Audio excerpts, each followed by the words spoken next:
Alors, donc cet après-midi, nous redémarrons sur une session formalisation des connaissances et accompagnement du changement par une présentation de Mohamed Mahmoud Mema de l'INRAE d'Avignon, qui va vous parler d'un outil d'évaluation et de dialogue entre acteurs et chercheurs pour accompagner la conception de solutions de protection des plantes dans le contexte arboricole.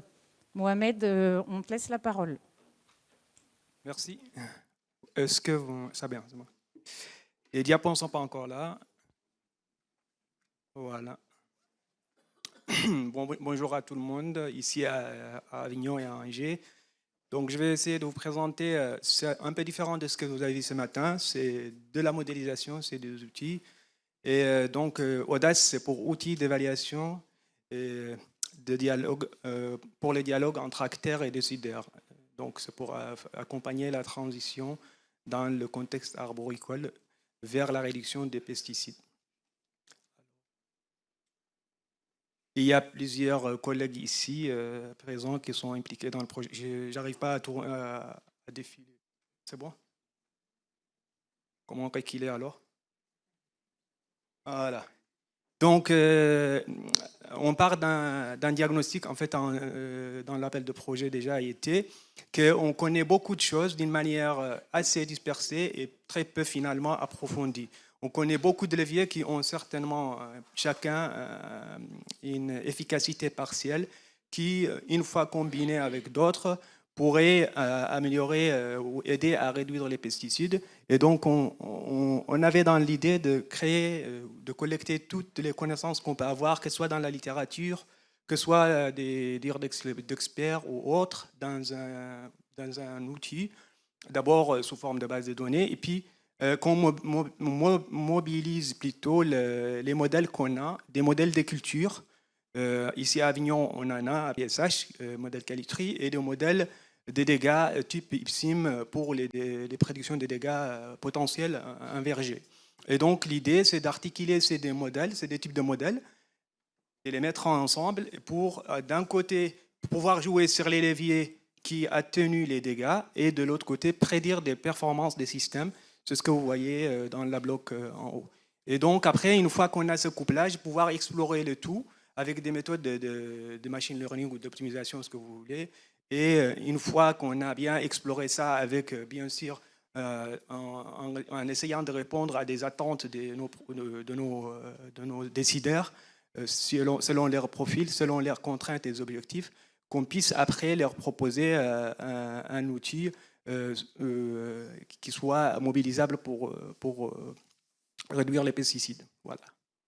Donc, l'idée centrale, comme j'ai dit tout à l'heure, c'est justement le couplage entre ces modèles de culture qui vont plutôt simuler le développement de la plante dans son milieu et le modèle de dégâts en amont qui vont nous dire potentiellement comment les dégâts vont être d'une manière qualitative. Est-ce qu'ils sont faibles, nuls ou très forts? Et donc, c'est deux types de modélisation dont une est faite à agir à INRAE et donc à Toulouse, et l'autre faite ici à PSH et à Ursus Sirat parce qu'on travaille sur trois espèces, j'ai oublié de le dire, les pommiers, les pêchers et le manguier. Et donc l'idée c'est justement de jouer avec tout ce qu'on peut mobiliser comme levier en amont pour atténuer les dégâts et de l'autre côté modéliser les dégâts dans le système de culture lui-même. Donc ça c'est ce qu'on avait fait. C'est l'idée en fait, et après le projet a démarré en 2021. Pour le moment, on a quand même quelques résultats qu'on commence à avoir, dont la première chose c'était de faire une base de données, comme je disais, que l'objectif, qui contient aujourd'hui des données des pommiers et des pêchers. Il manque certainement à saisir des données manguiers. Je précise que les données qu'on a, comme il a présenté Baptiste ce matin, c'est des données, pas des filles XP, c'est des filles XP, pas des filles fermes. Et donc, c'est des données qui valent ce qu'ils valent. Voilà. Et pour les manguiers, pour le moment, on n'a pas encore intégré les données, mais même si on a, c'est plutôt des données de la Réunion. De l'autre côté, on avait fait 4 modèles de dégâts, de dégâts plutôt, on va dire, modèle type IFSIM. Pour les carpocaps, les pucerons cendrés, les pucerons lanigères, l'oïdium et la tavelure en cours, bien sûr dans le cadre de Cap Zero Phyto, justement en collaboration avec Angers. Pour vous faire simple, en fait, ce que vous voyez ici comme arbre, les rectangles que vous voyez, c'est pour dire que si typiquement l'irrigation est efficace, et si ceci, c'est là, les dégâts seront de tels. En agrégeant, en partant d'en bas vers le haut, on arrive à prédire les dégâts d'un bioagresseur donné. L'autre travail qu'on avait fait, c'est que dans le modèle de culture, on a intégré les 10 bioagresseurs majeurs de la pomme, et on les a intégrés en considérant où ils impactent. Est-ce qu'ils impactent typiquement la photosynthèse? Est-ce qu'ils impactent les racines? Est-ce qu'ils impactent les fruits? Ou quelles fonctions ils touchent? Et donc ça nous a permis de regarder en sortie de nos modèles qu'est-ce que ces bioagresseurs vont impacter. Est-ce qu'ils vont impacter le rendement? Ou est-ce qu'ils vont impacter plutôt la minéralisation au sol ou autre? Donc c'est les services écosystémiques que vous voyez ici. On a fait ce qu'on appelle une analyse de sensibilité, enfin statistique, pour voir quelle performance réagit à nos niveaux de dégâts. Et donc, on a vu qu'on a 4 services écosystémiques, dont justement le rendement commercialisable, le BRICS pour les sucres, le carbone séquestré et le drainage du sol, qui réagissent bien aux attaques des bioagresseurs, en tout cas d'après nos modèles. Voilà. Alors, comme je disais tout à l'heure, on a l'objectif de simuler les profils d'acteurs. Donc, on veut répondre à des contraintes. Un profil d'acteur, en fait, ça correspond à ce que vous voyez ici. Donc, c'est une zone de production, c'est des objectifs, c'est des critères de production et des leviers de protection, bien sûr. Et donc, l'idée, c'est de définir des profils types. Julie et Baptiste et Natacha de l'ITAB ont bien travaillé pour définir des profils dans les 3 bassins de production principaux de pommes, sud-est, ici en PACA et dans le sud-ouest. Et donc, après, en utilisant les modèles que j'ai décrits tout à l'heure, on va simuler ce qu'on a fait ici, qu'on traduit comme entrée de modèle, et on regarde qu'est-ce que ça donne. Donc, pour vous passer simplement vite fait, c'est les 10 profils que j'ai montrés avant, un peu en détail, et presque prêts à être entrés dans le modèle. Et donc, par contre, comme je disais, il y a beaucoup de leviers. Typiquement pour les carpocaps, on avait identifié 28 leviers dans son arbre de décision, et on ne peut pas mettre une interface graphique avec 28 cases. Et les pucerons cendrés, on en avait 18. Et ça, c'est que le 2. Si on rajoute le puceron laniger et l'oïdium et les autres, on aura à vous poser 1000 questions avant de pouvoir vous répondre à quoi que ce soit. Donc, ce n'est pas pratique. Donc, on a utilisé des méthodes d'analyse statistique, machine learning, enfin, apprentissage artificiel, pour justement voir quel levier explique vraiment les dégâts. Et donc, pour les carpocaps, on a vu que les filets alcarpo sortaient bien. Par contre, il y a aussi les traitements pesticides. Je vous rassure, les collègues, on ne peut pas s'en passer pour le moment. C'est eux qui expliquent vraiment les dégâts. Et on a aussi l'IAE pour les pucerons cendrés, qui sont les infrastructures agroécologiques et tout ça. Ça sort, mais aussi on voit qu'il y a les traitements pré-floraison. Voilà. Donc, en faisant ça, on voit qu'on a 4 leviers qui peuvent expliquer 50% des dégâts. Ça veut dire qu'on est à peu près, avec 4 leviers, on peut dire on a la certitude d'avoir ces niveaux de dégâts. Et donc, ça nous permet de réduire justement la tâche de l'interface plus tard. Et après, une fois qu'on avait fait ça, on va vouloir regarder, en fait, supposons que ça, c'est les scénarios qu'on vous propose. En fait, il y a beaucoup de combinaisons possibles des leviers, et on ne va pas vouloir vous les présenter tous ensemble. On va regarder les centres les plus proches de votre situation actuelle. Le point en gras là, que vous voyez, c'est le graphique d'en bas. Et on va trouver les scénarios qui sont les plus proches de ce que vous faites actuellement pour ne pas vous faire subir des changements brutaux. Voilà, l'idée est là. Et donc, une fois qu'on a fait ça, on sélectionne quelques scénarios de ce style qu'on vous présente. Donc, pour vous faire juste, c'est à titre illustratif, c'est vraiment un prototype -1. Donc, en gros, on vient en haut à gauche, on sélectionne la zone où on est, on vous pose des questions sur la météo de l'année dernière, votre profil, sur la pression des pestes, des bioagresseurs. À partir de là, on va vous poser quelques questions sur vos pratiques dans le graphique juste à droite, là, avec des choix sur lesquels vous êtes prêts à faire de l'effort. Et à partir de là, on lance les simulations et on vous renvoie les performances des scénarios qu'on vous propose, les combinaisons de leviers, et en vous montrant la distribution statistique de ce qu'il y a.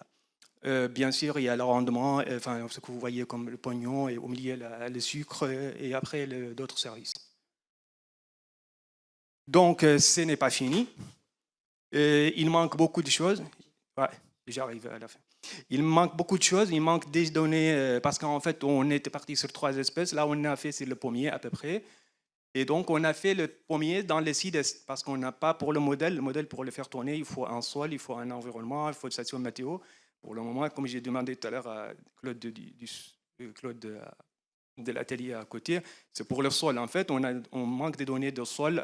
Il y a des collègues à Angers qui sont très gentils, qui m'ont promis de nous le fournir peut-être la fin de cette année ou l'année prochaine pour Angers. À Montauban, on n'en a pas. Mais en fait, il nous faut des données sur une profondeur assez importante, 1 mètre ou 1 mètre plus, et qui donnent beaucoup de détails sur le sol pour qu'on puisse simuler la situation d'Angers. Et il faut qu'on améliore les prédictions de nos modèles. À vrai dire, en fait, le modèle CarpoCaps, il prédit, il surestime les dégâts. En gros, il prédit, quand on regarde ce qu'il prédit par rapport à ce qu'on observe, on voit bien qu'il surestime les dégâts. Et donc, il y a du travail à faire là-dessus, pour les autres biogasseurs aussi, mais pour aussi Calitri, qui est le modèle de culture que j'ai montré tout à l'heure, qui nous permet de calculer le rendement et les autres. Donc ça a amélioré. Et il nous reste à assimiler les profils que Julie et les autres collègues ont définis, et à partir de là, valider en gros les sorties de nos modèles avec vous, avec les experts. On a besoin de vous tous. Et puis, on espère bien pouvoir au moins initier la démarche sur les manguiers et les pêchers, parce qu'on n'aura certainement pas le temps de tout finir. Je remercie l'équipe du projet, avec les photos ici, et Pierre Valzé en particulier, parce qu'il ne m'a pas fourni sa photo, il n'aime pas trop être montré, mais c'est lui qui a fait tout le travail informatique sur le modèle et tout ça. Voilà, merci beaucoup.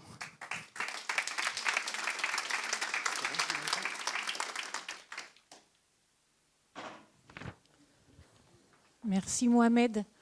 On va passer à la présentation suivante. Il y aura un temps d'échange à la fin de la session. Donc on va passer la parole à Arnaud Dufis, qui va vous parler de jeux sérieux et dessiner le verger de demain. Ok, donc je me présente Arnaud Dufis, INRAE Éco-Développement, basé sur Avignon. Donc moi je vais rebondir sur l'intervention ce matin de Sylvaine et de Aude qui abordaient les leviers à l'échelle de la parcelle. Car moi je vais vous parler d'un jeu pédagogique à destination des futurs arboriculteurs, qui porte sur la conception de parcelles diversifiées et qui s'intitule « Dessiner le verger de demain ». Alors, ce jeu est un jeu dit sérieux avec animateur, et les participants jouent le rôle d'un arboriculteur qui est motivé à planter une nouvelle parcelle en respectant les principes de l'agroécologie pour réduire l'usage des intrants. Les joueurs sont invités à concevoir en équipe une parcelle fruitière avec 5 leviers d'action parmi les 7 familles de leviers disponibles.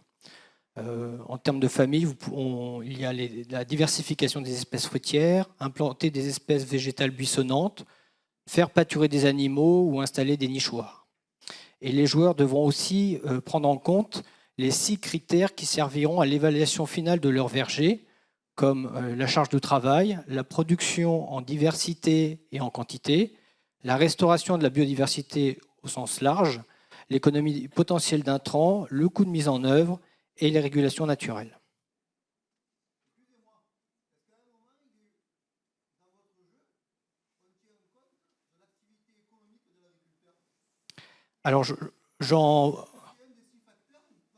Alors, c'est un jeu... Oui, je sais bien. Je sais. Alors, le jeu, c'est dans un sens pédagogique. C'est la manière de simuler pour des étudiants l'action de concevoir un verger. Donc, le terme jeu, c'est le terme approprié, mais ce n'est pas dans le terme, avec un terme ludique où on dénigre l'activité. On est plutôt sur quelque chose pour de la formation. Mais on pourra en rediscuter sur le temps dédié à ça, si vous voulez. Alors, le jeu sérieux avec animateur est composé d'un plateau qui symbolise une exploitation arboricole avec 3 parcelles prêtes à planter. Le jeu comporte aussi 44 types de figurines différentes réparties en 7 familles de leviers d'action. Il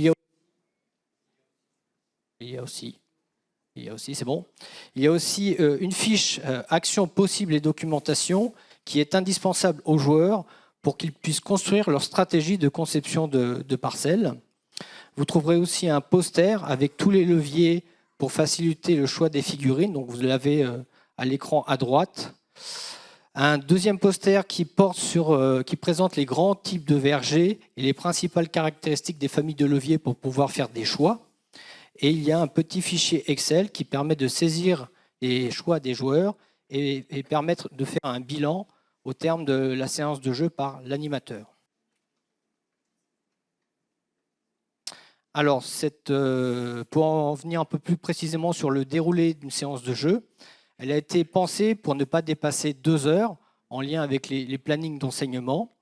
Et elle peut se diviser en 4 étapes. Une première étape d'introduction au jeu qui présente le contexte, le déroulé, qui donne les règles. Puis vient la séquence de jeu à proprement parler, avec la construction de la stratégie à l'aide de la fiche que je viens d'évoquer. Puis la sélection et la mise en place des figurines sur le plateau qui correspond à la phase de design de la parcelle.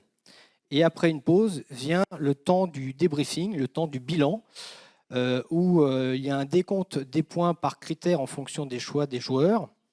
Et l'animateur va organiser un débriefing collectif pour faire état des points forts et des points faibles de chaque conception de verger proposée par les équipes. Alors, à l'origine de ce jeu, les concepteurs du jeu, donc Servan Penverne et moi-même, on s'est beaucoup nourri des réflexions du groupe Verger Durable, qui est un groupe pluridisciplinaire et multi-acteurs qui réfléchissait à la durabilité des vergers et qui notamment a réfléchi à 4 grands types de vergers qui étaient principalement bâtis sur la question de la diversification des productions et sur les régulations naturelles. Ce jeu s'est aussi beaucoup appuyé sur les activités de co-conception de systèmes de culture innovants, comme ce qui a été conduit dans le projet Z et le projet Sidra. Et donc, fort de toute cette matière, en 2018, grâce à un financement obtenu par le service communication du centre INRA-PACA et l'appui d'expertise du GRAB, de l'unité expérimentale de Gautron et de la fédération Bio de PACA, nous avons pu lancer la conception de ce jeu, qui initialement avait pour objectif de créer un outil pour aider les conseillers des GAB de PACA à accompagner des porteurs de projets pour la création de vergers diversifiés. Or, les premiers retours que nous avons eus des conseillers étaient que le jeu nécessitait finalement une gamme assez large de connaissances et un niveau technique relativement fin pour pouvoir accompagner précisément ces porteurs de projets, ce qui n'était pas particulièrement évident pour des conseillers plutôt généralistes en AB. Et donc, en 2022, j'ai repris la conception du jeu avec l'appui d'un stage en médiation scientifique qui a permis de réorienter le jeu pour un usage pédagogique à destination d'élèves ou d'étudiants. Alors, ce stage a permis d'élaborer un livret pédagogique complet, notamment en créant une gamme d'objectifs croissants en fonction du niveau des joueurs, de créer une séquence pédagogique complète, une séance de jeu introductive, puis une étude de documents. Il y a eu on a revu la mécanique du jeu, on a amélioré et créé de nouveaux supports comme les cartes contexte que vous voyez au milieu ou les debriefing cards. Alors, les retours d'expérience dont je peux vous faire part, c'est que globalement, pour l'enseignement, que ce soit en travaux dirigés en lycée agricole ou à l'université, ou bien pour sensibiliser le grand public, le jeu marche très bien. Il y a une bonne participation, de bons retours et de bons questionnements. C'est relativement ludique et intéressant pour ce public-là. J'ai aussi fait des interventions dans le cadre de formation ou bien lors de journées techniques. Et là, effectivement, le niveau plus expert ou les attentes techniques plus importantes de ce genre de public fait que le jeu doit être un peu adapté en termes d'utilisation. Et c'est plutôt un jeu qui va permettre la discussion de tous les intervenants à réfléchir à de nouvelles pratiques. Par contre, j'ai connu un échec qui était relativement instructif dans le cadre de la conception d'un verger pour une collectivité locale, où là, les attentes du commanditaire très opérationnel pour créer un verger prêt à planter n'étaient pas compatibles avec ce que le jeu permet de faire en l'état. Et donc, pour dresser un peu un bilan du jeu, j'ai listé ici les mérites et les limites. Et je vais commencer par les limites du jeu. C'est que pour ce jeu-là, il n'y a pas la dimension temporelle. Par exemple, si on veut mettre en place des rotations de maraîchage au milieu des rangs de fruitiers, ce n'est pas possible. Le levier génétique qui est très important n'est pas non plus mobilisé à proprement parler parce qu'on ne parle pas ni de variété ni de porte-greffe, on s'arrête à l'espèce fruitière. La dimension itinéraire technique n'est que très partiellement abordée qu'au travers du critère charge de travail. Sur la dimension conception des parcelles, malgré les 21 actions proposées avec un E, toutes les configurations ne sont pas possibles. On ne peut pas subdiviser les parcelles, on ne peut pas planter en cercle. Sur la partie évaluation, ce qu'il faut savoir, c'est que chaque action est caractérisée donc, selon les 6 critères. Et cette caractérisation, elle est établie en relatif par rapport à un verger standard. Et on parle plutôt d'un niveau d'amélioration nul, moyen ou fort entre le prototype co-conçu par le jeu et un verger plus standard. Ce qui fait aussi que le choix des figurines ne va pas influer sur cette évaluation. Par exemple, si on veut parler de la charge de travail, si on met du cerisier ou du pommier, le jeu ne va pas l'évaluer de manière distincte et on sait très bien que ce n'est pas la réalité. L'évaluation finale, elle a été simplifiée en 3 classes, 1, 2, 3. L'idée, c'est de ne pas discuter des valeurs, mais plutôt de se positionner par rapport à différents prototypes et donc il n'y a pas de valeur quantifiée. Et donc pour toutes ces raisons, le jeu n'est pas adapté à un public professionnel qui voudrait l'utiliser pour créer une nouvelle parcelle. Par contre, pour des apprenants, le jeu a quand même de nombreux mérites. Pour eux, c'est l'occasion de manipuler des processus écologiques complexes. Ça leur permet aussi d'appréhender les interactions positives ou négatives entre les leviers d'action. C'est aussi une occasion d'intégrer les contraintes de la production, d'intégrer éventuellement les contraintes de la multiproduction et d'un contexte climatique en fonction du niveau des joueurs. Le jeu permet de prendre conscience de la dimension spatiale avec l'agencement d'une parcelle, mais aussi avec le multistrate. Le jeu stimule la créativité et leur permet de rechercher des solutions alternatives. Et le fait de travailler en équipe et donc de concevoir collectivement une nouvelle parcelle, c'est pour eux l'occasion d'argumenter sur leurs propositions, de faire des compromis, de prioriser certains leviers, parce que, je leur dis régulièrement, on ne peut pas tout faire dans la vie. Et le gros avantage pour les animateurs, c'est la flexibilité donnée sur la flexibilité de la phase de débriefing qui est donnée aux animateurs. Par exemple, ils peuvent faire une ouverture sur des dimensions socio-économiques, sur des dimensions main-d'œuvre. Ça, c'est libre à l'animateur. Alors, en termes de perspective, à court terme, l'idée est de développer une version print and play téléchargeable pour améliorer la diffusion de ce jeu. Il est prévu aussi de le mettre à disposition un kit complet du plateau et des figurines auprès de la ludothèque de Gamae pour de futurs prêts éventuellement. Et en termes d'usage, de développement de l'usage du jeu, l'idée est de faire face à certaines limites que j'ai évoquées, notamment le fait qu'il n'y ait pas la notion d'itinéraire technique. Et donc, grâce au projet Vitarbae qui est porté par l'unité de Gautron et l'ESA d'Angers, c'est de mutualiser les méthodes de 2 jeux qui existent déjà, le jeu Vitigame qui est sur la création d'itinéraires techniques en viticulture et le jeu Dessiner le verger de demain qui est plutôt un jeu de conception de parcelles pour qu'il y ait la production d'un parcours, d'une démarche d'accompagnement au changement de pratique à destination des étudiants, voire des producteurs, et un parcours qui serait commun aux filières Arbo et Viti. Merci pour votre attention et pour ceux qui veulent en savoir un petit peu plus, il existe une petite vidéo pour mieux découvrir le jeu. Merci.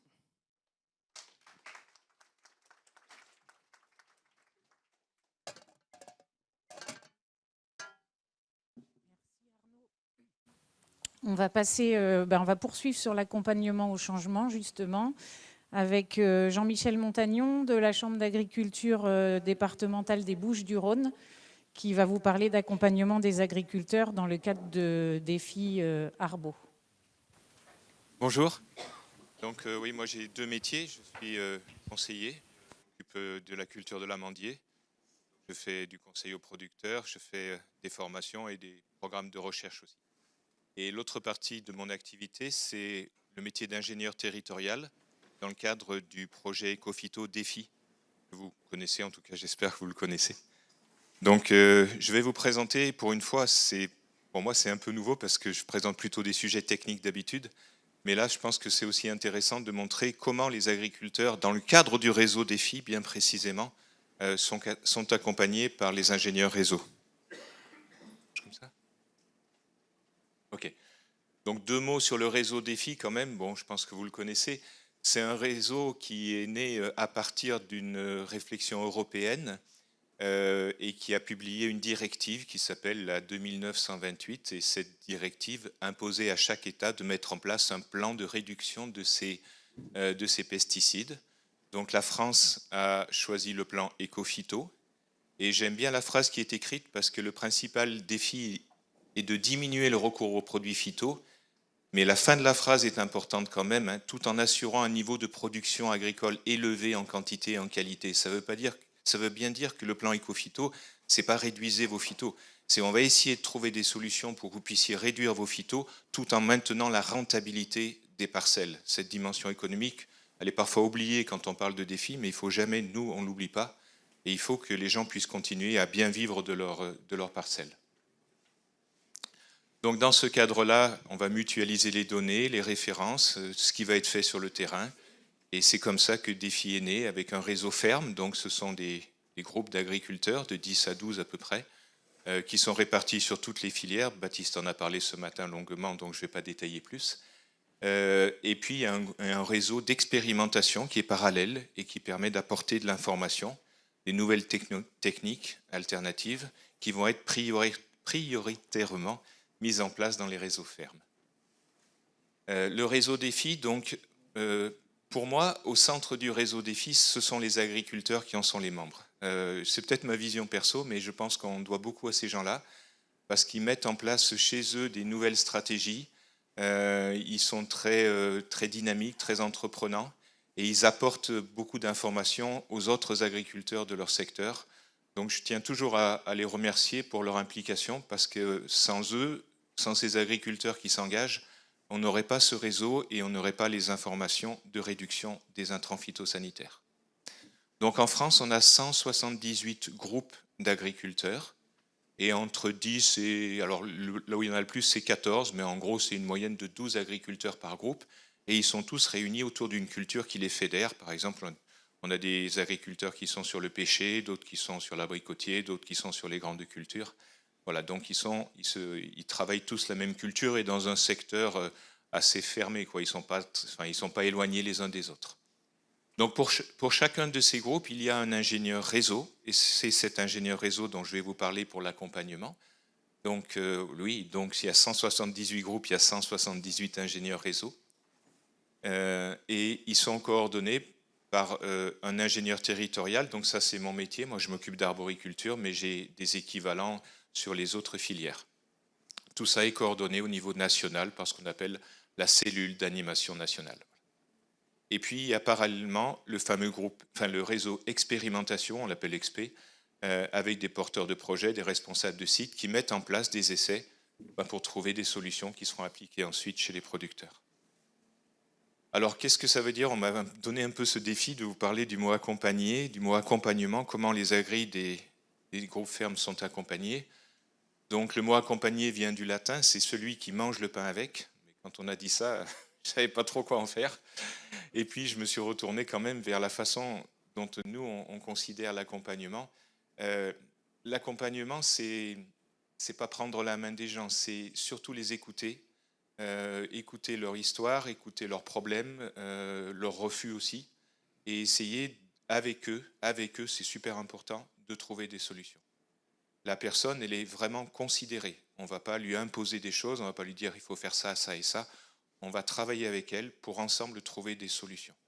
Donc il y a 2 niveaux d'accompagnement. Il y a l'accompagnement individuel de l'agriculteur par l'ingénieur réseau, je vous en parlerai bien. Et puis il y a l'accompagnement plus collectif du groupe par l'ingénieur réseau.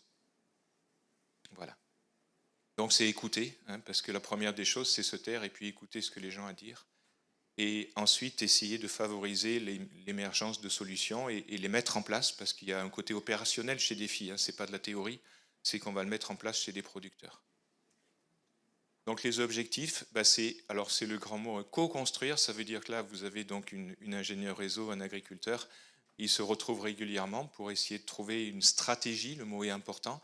On ne va pas parler que d'une intervention, on va parler de toutes les interventions de l'année pour réguler les ravageurs et les maladies, et de changement des pratiques, c'est-à-dire de passer d'une pratique qui soit un peu, un peu régulière à une pratique qui soit beaucoup plus pensée, réfléchie et adaptée, et puis évidemment avec moins de traitements. Voilà, l'idée c'est d'avoir un système de culture, c'est-à-dire un ensemble de parcelles qui soit économe en intrants phyto et performant. Et je reviens à mon idée de tout à l'heure, la dimension économique, elle n'est jamais oubliée. Performance, ça veut dire rentable. Voilà, donc le changement, ça naît dans la tête de celui qui change. Donc c'est l'agriculteur qui est confronté à cette idée-là et qui va s'y engager ou pas. C'est pas simple, il faut de la maturation. Et puis ça fait un peu flipper aussi. Il faut avoir de la confiance en soi. J'aime bien cette phrase là que j'ai trouvée. Quand tu gardes ton pulvé sous le hangar et que tout le monde dehors est à traiter, tu as intérêt à savoir ce que tu fais, parce que voilà, si tu te plantes, tu te chopes une rouille ou j'en sais rien, c'est sérieux. Donc voilà, il faut vraiment être basé sur des références techniques qui soient solides pour se lancer, quoi. Donc l'accompagnement individuel, il y a une posture, l'ingénieur réseau, c'est pas le patron, c'est même pas le conseiller. C'est un nouveau métier, c'est un métier qui n'existait pas, ingénieur réseau. Alors voilà, donc il doit faire preuve d'écoute, bienveillance, il doit avoir confiance avec le producteur, il doit évidemment avoir un grand respect pour le producteur, et puis il n'est pas là pour juger, c'est-à-dire qu'il ne va pas dire ouais, tu as fait 2 karatés, pourquoi tu n'en as pas fait un, c'est mieux un. Non, il n'est pas là pour ça, il est là pour discuter des 2 karatés, mais il n'est pas là pour dire fais un karaté. Alors il a des atouts, parce qu'on va l'aider quand même à ce métier-là. Il peut voir l'agriculteur très régulièrement, il n'est jamais loin. Ça c'est intéressant, quoi. Il a une vraie proximité. Il partage les objectifs, c'est-à-dire que les deux savent que l'objectif c'est baisser les intrants phyto sans pénaliser la rentabilité de la parcelle. Il a le temps devant lui, c'est un projet qui a commencé en 2012 et donc il se maintient. Et ça veut dire que c'est sur le long terme qu'on peut réussir, et donc l'ingénieur réseau a du temps. Voilà, c'est pas sur une année, c'est sur plusieurs années. Et puis il a comme atout aussi qu'il a une bonne compétence technique. J'ai entendu parfois que l'ingénieur réseau était un animateur. Non, c'est aussi un conseiller, un technicien, quelqu'un qui est pointu. Il n'arrive pas comme ça, la fleur au fusil, il sait de quoi parle l'agriculteur techniquement, donc il a une compétence technique au service de son métier. Et puis il a des outils, on leur a donné des outils, ils ont des séquences d'apprentissage à Paris. Quand ils commencent, ils vont 3 jours et puis on essaye de leur apporter des choses. On leur apprend à écouter, une écoute active où il faut repositionner les choses, il faut toujours faire préciser, etc., le questionnement. Et puis des vrais outils concrets. Il fait un vrai diagnostic de l'exploitation. Et donc avec l'agriculteur, ça dure au moins une journée, quoi. Eh bien, il va prendre en considération toute l'histoire de l'exploitation et tout ce que veut l'agriculteur et comment est fichu son verger, etc. Donc voilà, un décisionnel, mais là je n'en parle pas parce que je vais y venir juste après, c'est un outil qui est très très intéressant. Et puis le bilan de campagne, c'est-à-dire qu'à la fin de la saison, avec l'agriculteur, il va faire le bilan. Là, on s'est raté, ou là, on a super bien réussi, ça a marché. Pourquoi ? Est-ce qu'on peut le transférer à d'autres producteurs ? Enfin voilà, il fait ce bilan-là chaque année avec l'agriculteur. Donc ça, c'est le décisionnel. J'aime bien cet outil parce qu'en une seule page, on va voir toutes les interventions phyto qui vont être faites par l'agriculteur. Mais avant de parler d'intervention phyto, on demande à l'agriculteur ce qu'il a comme objectif. Là, par exemple, j'ai mis 40 tonnes hectares sur des variétés RT et l'objectif, c'est limiter l'alternance. Voilà, pour lui, c'est son objectif à l'agriculteur. Et après, il est d'accord pour avoir, par exemple, une tolérance au défaut d'épiderme, parce que lui, il fait de la vente directe et il sait qu'il peut passer s'il y a un peu de rucette ou autre. Donc voilà, on lui demande ses objectifs. Et après, on va positionner soit en prévision, soit en bilan, tout ce qui se passe sur l'exploitation. Donc là, je vous ai mis des leviers, alors c'est écrit petit, je vais vous les dire, hein. Les leviers que, mettons que ça soit sur du préventif, hein, on est au 1er janvier, ben voilà ce qu'on va faire. Donc il a prévu en levier alternatif au phyto un broyage des feuilles pour la tavelure, il a prévu un semis de bandes de fleuries pour limiter les pucerons, il a prévu la pose d'un filet de protection contre les insectes, un halte carpo pour faire simple, et puis il a choisi des variétés résistantes aux races communes de tavelure. Voilà, ça c'est ses leviers alternatifs. Ils vont faire qu'il va moins traiter, évidemment, s'il a un filet. Il ne va pas traiter ou pas moins traiter le puceron. En amandier, par exemple, avec les bandes de fleuries et une huile de paraffine avant fleur, on arrive à tenir le puceron sans traitement ensuite. Vous voyez, des choses qui marchent pas mal. Les bandes fleuries, ça marche pas mal. Le broyage des feuilles, ça marche bien aussi. Donc ça, c'est les leviers alternatifs pour limiter les intrants. Mais aussi, on va écrire les intrants là-dessus, sur cette page-là. Donc, on a 2 types d'intrants. Les intrants de biocontrôle, qui sont considérés comme plutôt positifs, hein, c'est-à-dire que c'est des produits qui ont beaucoup moins d'impact sur l'environnement. Donc là, j'ai mis une huile de paraffine avant fleur pour les fécondatrices en pucerons. Et puis, après, on met les produits phyto qu'on a utilisés. Je ne les ai pas tous mis, hein, j'en ai mis juste 2. Là, on est en bio sur pommier. J'ai mis voilà, un Imazal en préflow et en post-flow. Et c'est intéressant cet outil-là parce que l'ingénieur réseau qui accompagne et l'agriculteur peuvent vraiment discuter autour de ça. Vous voyez, ils ont tous les éléments pour dire bah voilà, on a fait ça, ce que tu en penses, etc. Donc ça s'appelle le décisionnel et ça peut être utilisé par des gens qui ne sont pas dans le réseau défi, hein, parce que c'est vraiment très efficace pour pouvoir échanger avec quelqu'un sur ce qu'on a fait sur une année. En une feuille, vous avez toute l'information. Alors là, vous inquiétez pas, vous inquiétez pas, vous n'êtes pas obligé d'aller sur les petites lignes. C'est le fil rouge d'un ingénieur réseau qui accompagne ces agriculteurs. Donc j'ai juste gardé la partie accompagnement individuel, la relation directe qu'il a avec tous les agriculteurs, enfin avec chacun d'entre eux. Donc par exemple, il va faire le bilan dont je vous parlais, vous voyez, il fait son bilan à la fin de l'année. Il va avoir 2 à 3 visites sur la campagne, il va régulièrement y aller. Et puis j'ai pas tout mis, mais il va travailler il va parler du réglage du pulvé, il va peut-être faire venir un mec pour l'aider à régler le pulvé. Voilà, il a tout un tas de petites choses à voir avec l'agriculteur. Et donc c'est cette proximité, cette présence régulière qui fait qu'il y a vraiment de l'efficacité. Je passe maintenant à l'accompagnement collectif. Donc c'est les mêmes objectifs évidemment, hein. Au sein du groupe, c'est la même chose que pour chacun des agriculteurs. C'est-à-dire qu'on va co-construire une stratégie de changement des pratiques et elle va être discutée, et c'est ça qui est intéressant, entre les agriculteurs du groupe. Et là, ça prend vraiment de la valeur parce que c'est un effet de synergie, quoi. Chacun a une idée, chacun la défend, etc. Et puis on arrive à des compromis.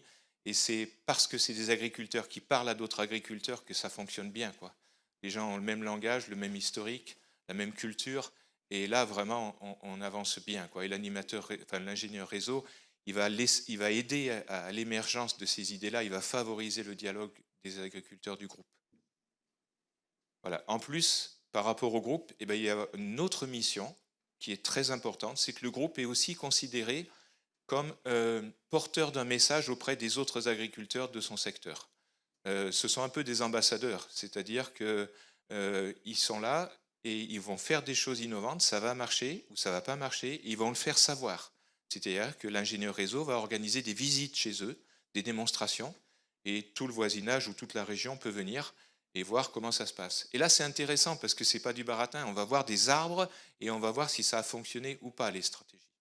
Donc voilà, ce côté transfert aux autres, il est super important et on est encore plus attendu sur les prochains projets. Ah oui, il me reste 2 minutes. Voilà. Donc la posture, c'est la même. Il faut être toujours bienveillant, il faut, etc. Hein. Sauf qu'il faut en plus être formé à l'animation de groupe. Donc l'ingénieur réseau, il est formé à ça. Il doit connaître les ressources extérieures pour les apporter. Hein. Son job, c'est par exemple, tiens, Sur cerisier, j'ai entendu qu'il y avait une nouvelle stratégie de protection contre la mouche avec l'introduction possible d'un auxiliaire. Je vous en parle, et puis on voit ce qu'on fait, etc. Donc voilà, il doit apporter les ressources extérieures, et puis il doit aussi faire la synthèse de tout ce qui s'est fait dans l'année. Donc nous, on l'attend là-dessus. Donc il nous remplit un joli logiciel qui s'appelle Agrosys, qu'ils détestent tous, là, les ingénieurs réseau, mais qui permet au moins d'avoir une synthèse de l'information. Voilà, donc il doit produire de la ressource. C'est un régulateur, voilà, il fait sortir les idées, il fait attention à ce que tout le monde ait la parole, voilà, qu'il n'y ait pas des gens qui soient un petit peu mis à l'écart. Non, tous les membres du groupe, ils sont aussi importants les uns que les autres. Hein. Donc voilà, il faut que tout le monde puisse parler et s'expliquer. Et puis il va faciliter l'action, et j'aime bien ça parce que, voilà, encore une fois, c'est pas que de la parole, c'est aussi mettre des choses en place concrètement et voir ce que ça donne sur le terrain, quoi, en vrai. Donc je reviens au fil rouge. Donc là, ça c'est l'accompagnement de mon ingénieur réseau. Vous voyez, il a prévu un joli travail toute l'année. D'ailleurs, c'est un très beau document. Là, il a vraiment super bien travaillé. Donc j'ai pris quelques petites choses sur l'accompagnement collectif. Il a organisé, lui, une intervention modélisation RIM Pro avec ses producteurs.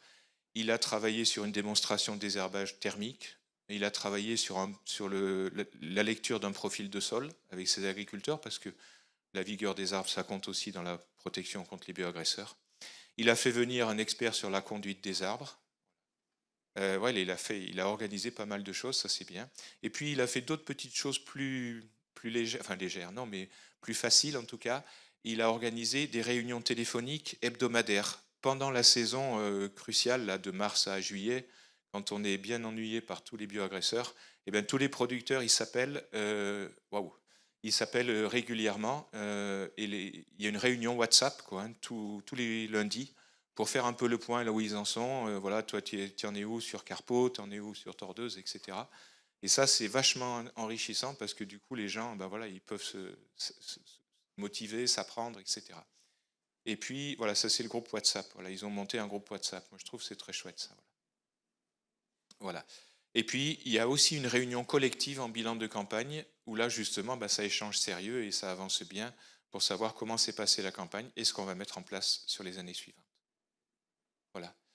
Donc, ah oui, j'ai oublié ça, c'est très important. Donc, voilà. Vous avez donc des fiches de synthèse sur accompagner les agriculteurs. C'est super intéressant, ces fiches, vous les trouvez sur Ecophytopic. C'est comment on fait pour aider un groupe à progresser sur un sujet. Donc je vais aller un peu vite. Et puis c'est relayé par nos ingénieurs réseau. Donc là, vous avez Pascal Borioli qui est du GRCTA de Basse-Turance, qui fait partie de nos ingénieurs réseau. Voilà, je vais un peu vite, je m'excuse. Voilà, ces fiches-là, accompagner les agriculteurs, c'est vraiment le cœur de notre métier, nous, que les gens se sentent bien entourés, bien aidés, parce qu'ils prennent, ils prennent l'initiative, ils sont là, les agris, donc c'est très important de pouvoir bien les accompagner. Là, cette fiche-là, accompagner les viticulteurs pendant une épidémie, c'était le mildiou. Et voilà, donc ils ont vraiment travaillé dessus et ils ont apporté des solutions. Donc vous trouvez ces fiches-là sur toutes les filières. Juste en synthèse, donc accompagner les agriculteurs dans défi, c'est une approche un peu humaniste, quoi. C'est pas dirigiste, c'est co-construire ensemble, partager. Et puis cet effet de synergie, c'est-à-dire synergie, ça veut dire 1 + 1, ça ne fait pas 2. 1 + 1, ça peut faire 3 ou 4 ou 5. Donc c'est ça qui est important, c'est que la vie de chacun va créer quand même des belles choses. Voilà, les objectifs, ils sont précis, on n'est pas là pour rigoler, quoi. On a des objectifs précis, ils sont partagés avec le groupe et avec chacun des membres du groupe. Donc il y a un accompagnement individuel, vous l'avez compris, et un accompagnement collectif, mais avec tout ça se nourrit les uns des autres. C'est-à-dire ce qu'on discute avec un agriculteur, on va en reparler après ensuite avec le collectif, quoi. Il y a vraiment des boucles. C'est intéressant. Et puis, il y a une finalité opérationnelle, voilà, avec des moyens. L'ingénieur réseau, c'est en mi-temps, donc voilà, il a vraiment de la possibilité de faire son job. Et puis, il y a des outils, je vous en ai parlé, du décisionnel, du diagnostic, du bilan de campagne, qui peuvent aider vraiment à cet accompagnement. Voilà, je pense que c'est un bon accompagnement. Voilà, je vous remercie.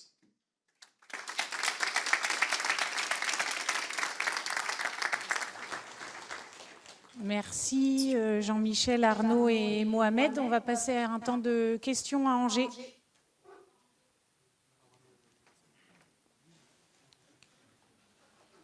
Il y a une question. De Lidl.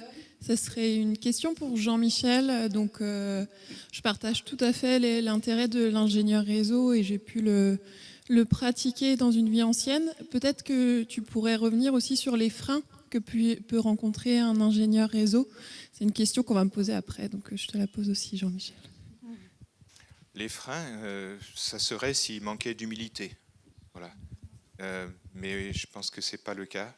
Ce sont des gens qui sont très impliqués, nos ingénieurs réseau, et j'en profite pour saluer parce qu'il y en a quelques-uns dans la salle. Et je pense que ce serait ça le principal frein, c'est-à-dire arriver en disant ben voilà, je vais tout vous expliquer. Et jusque-là, ça n'a jamais été le cas, il ne faut pas que ça le devienne, c'est très bien comme ça, c'est vraiment l'agriculteur qui prend les décisions en co-construction. Donc voilà, pour moi, c'est ça. Mais c'était vraiment la question où j'ai mal compris, c'est ça? On n'a pas entendu le début. Allô?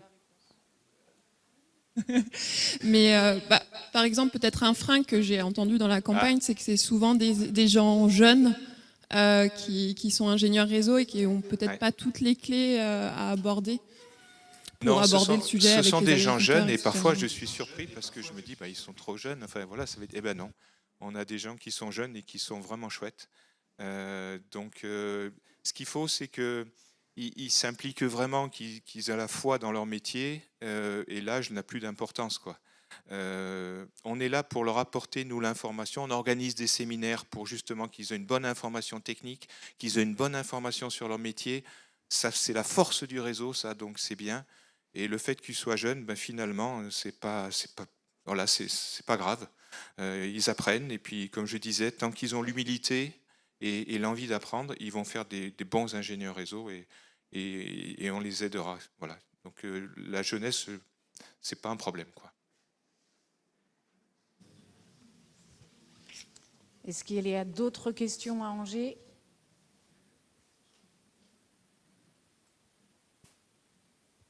Si, une question. Oui, bonjour, une question pour Arnaud Dufis. Où peut-on trouver le jeu que vous avez développé ? Alors pour l'instant, j'ai quelques exemplaires que je peux mettre à disposition, mais comme je le disais dans la présentation, l'idée c'est quand même de simplifier l'accès au jeu, d'où l'idée de faire une version téléchargeable à imprimer qui sera beaucoup plus simple à diffuser largement.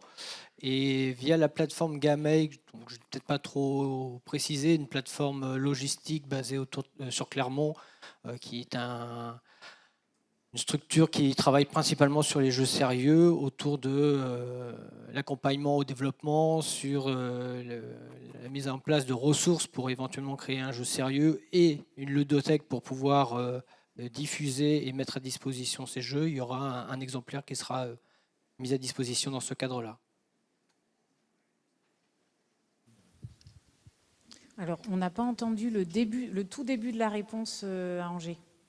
Alors, pour répéter, donc, il y aura cette année la création d'une version print and play, donc diffusable et imprimable facilement via un lien internet, par exemple, et la mise à disposition d'un kit au niveau de la plateforme Gamay. Est-ce que ça, vous l'aviez entendu ? Autre question? On va vous laisser la parole à Avignon.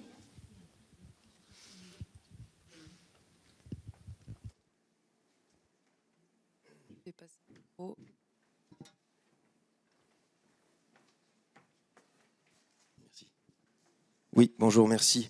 Nicolas Richier, je suis arboriculteur dans les Hautes-Alpes. Je voudrais revenir un peu sur la présentation du jeu. Je ne remets pas en cause, bien sûr, l'intérêt du jeu, même si j'ai un peu du mal à y voir une finalité, mais il faut bien comprendre que nous, en termes d'image, c'est vrai que par rapport pour les arboriculteurs, c'est un peu difficile à concevoir de parler de jeu. Ça a suscité des réactions tout à l'heure. Je voulais bien remettre un peu dans le contexte. Nous, c'est vrai que quand on plante 1 hectare de verger, aujourd'hui, les montants, c'est entre 60 et 80 000 euros l'hectare. Donc voilà, il ne s'agit pas de rigoler quand on investit ces sommes-là. Bien redire que nous, la mission des arboriculteurs, c'est de nourrir les Français et d'essayer de nourrir aussi nos familles. Et ensuite, je reviens sur les différentes présentations qui nous ont été faites au long de la journée.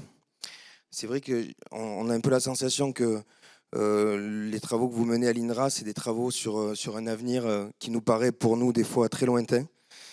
Et nous avons des problèmes qu'il nous faut régler aujourd'hui, sur lesquels on n'a pas franchement de réponse, notamment sur l'émergence de nouvelles maladies, de ravageurs, les baisses de rendement qu'on subit, notamment nous dans les Alpes, qui sont de plus en plus fréquentes, les aléas climatiques, et les étals françaises qui se remplissent de plus en plus, et on le remarque tous les ans, de fruits d'origine étrangère, qui ne respectent pas les normes que nous avons en France.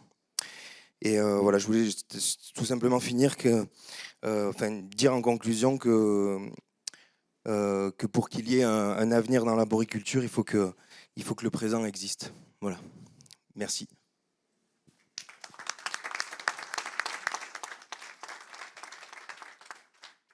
Donc juste pour peut-être revenir sur la première partie de votre questionnement, donc il faut le voir aussi dans une logique, le jeu, en termes de stimulation de la jeunesse, aussi d'enseigner différemment tous ces sujets qui ne sont pas particulièrement accessibles au premier lieu. Et donc c'est aussi donner envie, c'est aussi de faire connaître différemment, de donner, voilà, que la filière arboricole puisse aussi perdurer par sa jeunesse. Et c'est aussi pour moi une occasion d'inviter les jeunes à réfléchir à ces questions.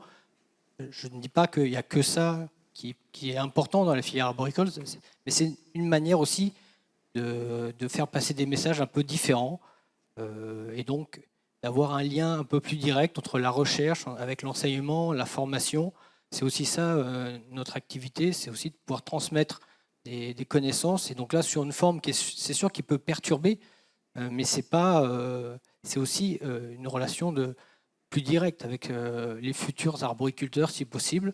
Donc c'est aussi une manière de stimuler, d'essayer de les convaincre à rentrer dans cette filière intéressante.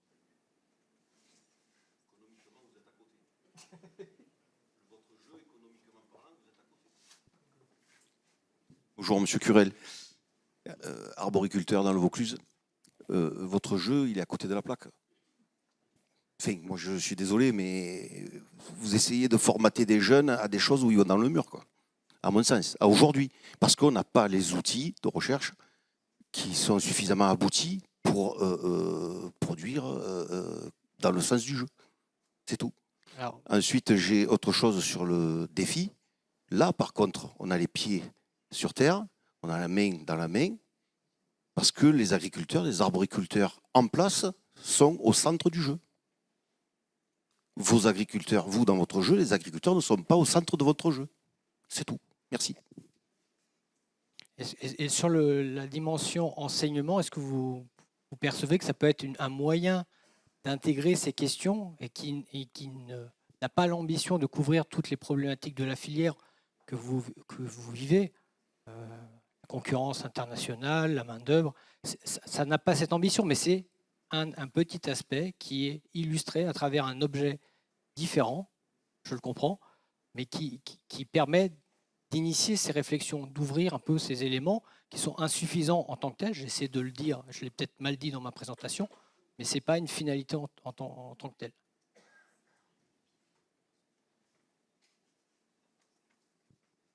S'il y a un enseignant dans la salle, j'aimerais bien aussi avoir un retour pour savoir si c'est vraiment complètement décalé. Bonjour.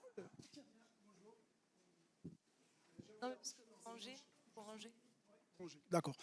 Géodaro, je suis enseignant-chercheur. Moi, je ne me remets pas en cause le jugement sur le jeu. Chacun le juge comme il veut.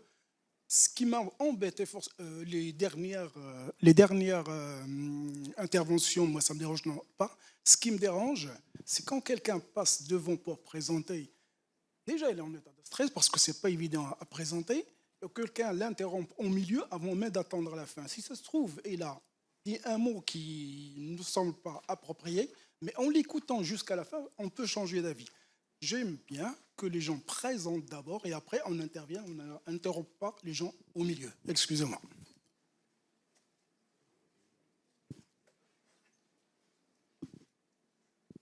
Alors, est-ce qu'il y a une question en lien avec les présentations? Il y en a 2, mais rapide s'il vous plaît, pour qu'on tienne le temps.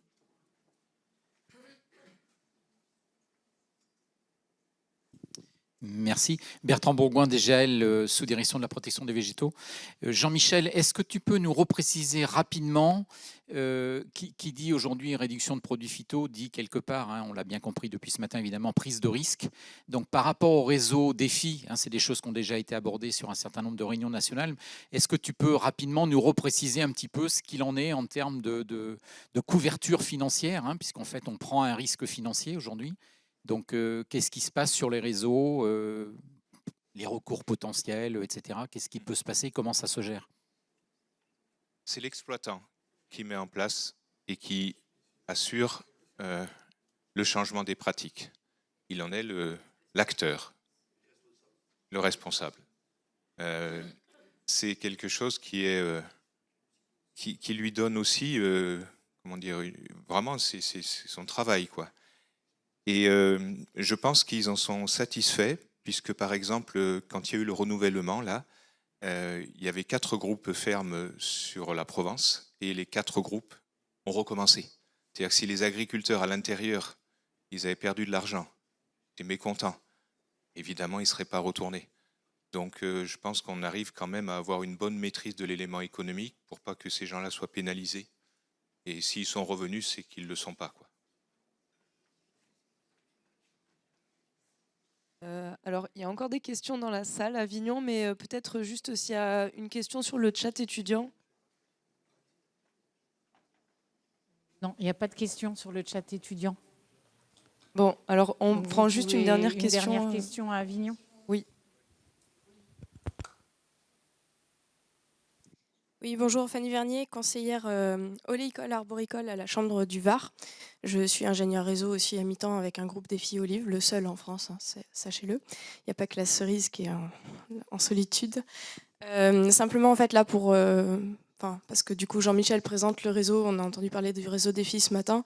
On a vu tout ce qui était multitude de leviers à mettre en place dans les vergers.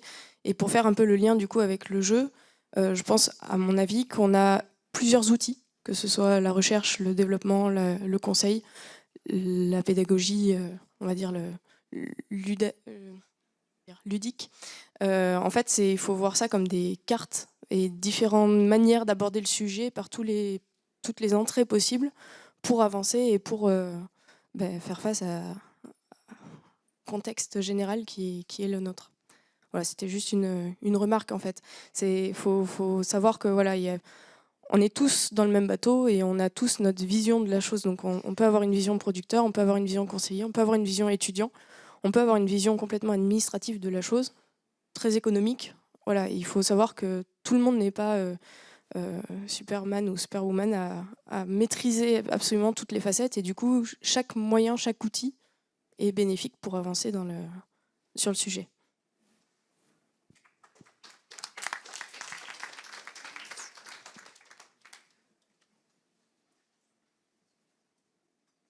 Donc le maître du temps nous accorde encore une question à Angers éventuellement ou à Avignon.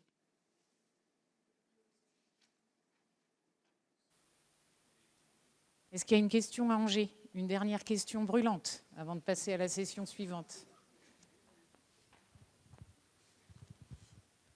Oui, Anne Duval-Chaboussou au CTIFL. Juste une petite remarque pour compléter l'intervention précédente, enfin la remarque dans la salle juste avant. J'ai beaucoup aimé cette idée de carte et qu'en effet, on a plusieurs cartes qu'il faut jouer pour arriver à solutionner tout ce qui nous arrive là.